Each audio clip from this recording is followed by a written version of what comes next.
bagaimana hukum menyambung rambut. Nah, wanita yang menyambung rambutnya dengan rambut orang lain itu disebut dengan al-wasilah. Sedangkan wanita yang meminta agar rambutnya disambung dengan menggunakan rambut orang lain itu disebut dengan al-mustausilah. Keduanya adalah bentukan dari kata dasar wasilah, artinya menyambung. Jadi maksudnya menyambung rambut. Jika rambutnya itu disambungkan dengan rambut manusia atau menggunakan rambut manusia, maka para ulama jelas mengharamkan. Ya. Dengan sambungan itu, kalau ia memanfaatkan rambut manusia. Sedangkan bila bahan rambut itu dari benda lain, maka para ulama berbeda pendapat. Jadi kalau itu disambung dengan rambut manusia, itu sudah jelas para ulama mengharamkannya. Tetapi ketika ia disambung dengan bukan rambut manusia atau benda lain, sekali lagi beberapa perbedaan pendapat para ulama.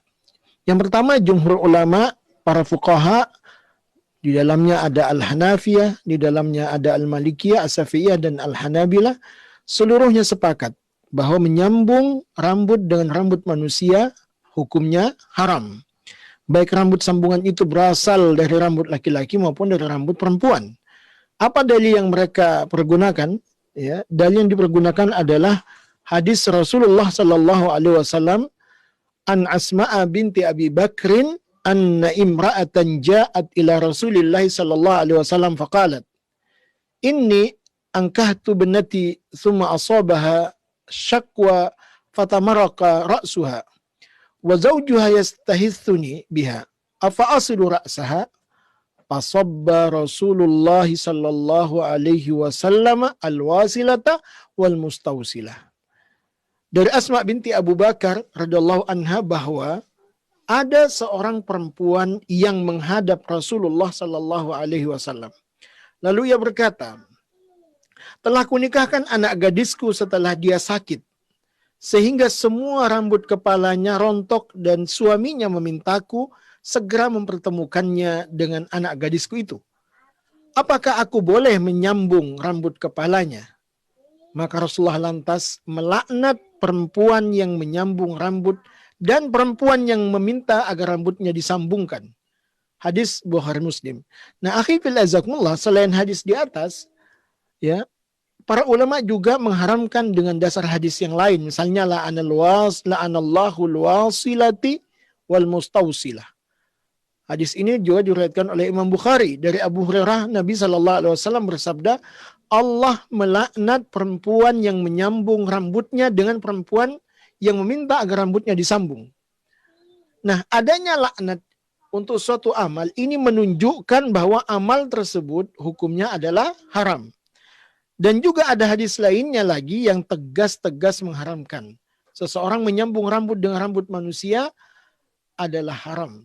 Yaitu, An Humaid bin Abdurrahman annahu sami'a Muawiyah ibn Abi Sufyan ama hajja ala mimbar fatanawala qussatan min sya'arin wa kanat fi yaday hasharas ya wa kanat fi yaday harasi faqala ya ahlal Madinah aina ulama'ukum sami'tu an-nabi sallallahu alaihi wasallam yanha an mithli hadhihi wa yaqulu innama halakat banu Israila hina attakhadzaha nisa'uhum. Dari Humaid bin Abdurrahman, dia mendengar Muawiyah bin Abi Sufyan saat musim haji di atas mimbar lalu mengambil sepotong rambut yang sebelumnya ada di tangan pengawalnya lantas berkata, wahai penduduk Madinah, di manakah ulama kalian? Aku mendengar Nabi SAW bersabda melarang benda semisal ini, dan bila bersabda Bani Israel binasa hanyalah ketika perempuan-perempuan mereka memakai ini, yaitu menyambung rambutnya. Ini hadis Bukhari Muslim. Begitu pula hadis yang lainnya, riwayat Bukhari, zajaran Nabi sallallahu alaihi wasallam antasil al-mar'atu bi ra'siha syai'a. Nabi sallallahu alaihi wasallam melarang seorang perempuan untuk menyambung rambut kepalanya dengan sesuatu apapun. Ini pendapat jumhur. Sedangkan pendapat Al-Hanabilah, Ahmad bin Hambal ya tentunya berbeda ya. Dan Al-Hanabilah ini masih membolehkan seorang wanita menyambung rambutnya dengan menggunakan rambut manusia, yaitu satu kaul dari sebagian ulama Al-Hanabilah, satu pendapat maksudnya ya. Namun mereka mensyaratkan hal itu harus dengan seizin suami. Jadi kalau mazhab Al-Hanabilah, Imam Ahmad bin Hambal membolehkan perempuan itu menyambung rambutnya dengan rambut manusia, asalkan itu seizin suaminya. Nah, pendapat ini mensyaratkan ya, mengisyaratkan wallahu alam bahwa ilat dari diharamkannya menyambung rambut itu buat wanita adalah dalam bab penipuan. Maksudnya, jika seorang wanita itu diharamkan menipu suaminya, seolah-olah rambutnya lebat dan bagus padahal itu hanyalah rambut palsu, maka itu haram. Tapi kalau menyambung rambut itu sepengetahuan suami, tidak ada nuansa penipuan di situ, maka itu dibolehkan. Ini pandangan dari mazhab Al-Hanabilah. Nah, akhirnya aizakumullah, adapun bila suami sudah tahu ya bahwa rambut itu hanyalah rambut palsu dan bukan rambut asli, maka ilat keharamannya itu tidak ada lagi. Ini pendapat Al-Hanabilah. Jadi, kenapa diharamkan menyambung rambut itu menurut Al-Hanabilah? Karena di situ ada unsur penipuan. Ya, tetapi kalau itu sudah dikasih tahu kepada suami, disampaikan kepada calon suami bahwa rambutnya itu rambut pasangan, rambutnya itu tidak asli, kalau dia mau dan menerima maka itu tidak masalah. Ini pendapat Al-Hanabilah. Kemudian terkait dengan rambut buatan. Nah, yang dimaksud dengan rambut buatan ini adalah selain rambut manusia, apa saja yang bisa menjadi pengganti asalkan bukan rambut manusia, apakah itu bulu hewan. Nah, dalam ini juga menemukan perbedaan pendapat di kalangan ulama. Nah, apa hukumnya menyambung rambut kita dengan selain rambut manusia, misalkan dengan bulu hewan atau apalah namanya ya. Nah, mazhab Al-Hanafiyah dan juga Al-Hanabilah dalam mazhabnya serta pendapat Al-Laits, Abu Ubaidah dan juga pendapat para ulama lainnya menegaskan bahwa selama rambut yang digunakan bukan rambut manusia atau hewan, tetapi rambut buatan, entah itu dari plastik, nilon, sutra, maka hukumnya tidak dilarang. Dasarnya adalah asar dari Aisyah radhiallahu anha yang menjelaskan detail maksud dari larangan Nabi SAW.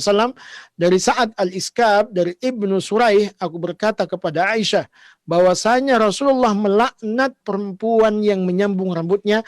Maka Aisyah lalu berkomentar, qalat, ya subhanallah, wa ma ba'sun bil mar'ati az-za'ra an ta'khudha syai'an min as-supi fatasila min sya'raha tazayyana bihi 'inda zawjiha innama la'ana Rasulullah sallallahu alaihi wasallam al-mar'ata asy-syabata tabghi fi syaibatiha hatta idza hiya asannat wasalatha ya wasalatha bil qiladah. Nah, subhanallah kata Aisyah, tidaklah mengapa bagi seorang perempuan yang jarang-jarang rambutnya, ingat ya, yang jarang-jarang rambutnya, yang kelihatan agak botak gitu ya, untuk memanfaatkan bulu domba untuk digunakan sebagai penyambung rambutnya, sehingga dia bisa berdandan di hadapan suaminya. Yang dilaknat Rasulullah hanyalah seorang perempuan yang rambutnya sudah dipenuhi uban dan usianya sudah lanjut, lalu dia sambung rambutnya dengan lilitan untuk menutupi kelemahannya atau menutupi ubannya. Jadi yang dilarang oleh Nabi itu adalah ketika kita menutupi putihnya rambut kita atau uban kita itu supaya kita kelihatan lebih muda. Maka hukumnya tidak termasuk yang dilarang ya jika kita itu menyambung dengan selain rambut manusia. Rambut tiruan yang terbuat dari bulu hewan misalkan, atau memang buatan pabrik yang berbahan plastik dan bahan-bahan lainnya, para ulama tidak mengharamkannya. Nah, bagaimana pendapat Al-Malikiyah? Al-Malikiyah dalam masalah rambut buatan sama-sama dengan pendapat mereka ketika menggunakan rambut manusia dan hewan, yaitu mereka tetap bersikeras untuk mengharamkan seorang wanita menyambung rambut apapun bahannya. Wah, ini Al-Malikiyah ini, Imam Malik ini secara luas ia mengharamkan ya, tidak semata-mata rambut manusia yang haram kata Imam Malik, tetapi semua apapun yang dipakai untuk menyambung rambut itu termasuk haram. Ya, meskipun itu adalah misalkan tadi rambut binatang, ya rambut buatan, maka Al-Malikiyah tetap mengharamkannya. Albani mengatakan bahwa menyambung rambut dengan bukan rambut, baik dengan potongan kain ataupun yang lainnya, termasuk hal yang terlarang. Dengan dasar berikut ini, ja'a rajulun ba'asan ala ra'siha khirqatun qala Muawiyah ala wa hadha zura qala Qatadah ya'ni ama yukatsiru bihi nisa as'arahunna minal khiraq. Dari Qatadah, dari Sa'id bin Musayyab, bersungguhnya Muawiyah pada suatu hari berkata, sungguh kalian telah mengada-ngadakan perhiasan yang buruk, kata Muawiyah. Sesungguhnya Nabi SAW, kalian melarang perbuatan menipu, kemudian datanglah seorang dengan membawa tongkat. Di ujung tongkat tersebut terdapat potongan-potongan kain. Muawiyah lantas berkata, ingatlah, ini adalah termasuk tipuan. Maka Qatadah mengatakan bahwa yang dipergunakan perempuan untuk memperbanyak rambutnya. Jadi, akhifil azakumullah, selintas dari hadis ini menunjukkan bahwa mazhab Imam Malik itu mengharamkan secara totalitas. Baik itu rambut dari manusia, rambut dari hewan, rambut yang ditanam, yang bahannya misalkan bahan yang plastik ya atau sintetis, maka itu tetap diharamkan. Nah, akhifil azakumullah, bagaimana dengan pendapat-pendapat yang lain? Ya, kita lihat atau bahasan lain yaitu teknologi tanam rambut. Ya, tadi sudah kita jelaskan tentang menyambung. Sekarang ini menanam. Nah, zaman ini, saat ini teknologi kedokteran itu telah mencapai kemajuan yang sangat pesat, ya, luar biasa. Termasuk di dalamnya telah berhasil juga melakukan penanaman rambut kepala kepada manusia yang punya kepala botak misalkan. Nah, salah satunya adalah dengan menggunakan mikrograf laser teknologi. Suatu metode transplantasi rambut dengan menggunakan laser. Rambut yang dicangkokkan bersumber dari sisa rambut di kepala bagian belakang pasien itu sendiri. Ada sejumlah keunggulan dengan cara ini, antara lain hasilnya permanen.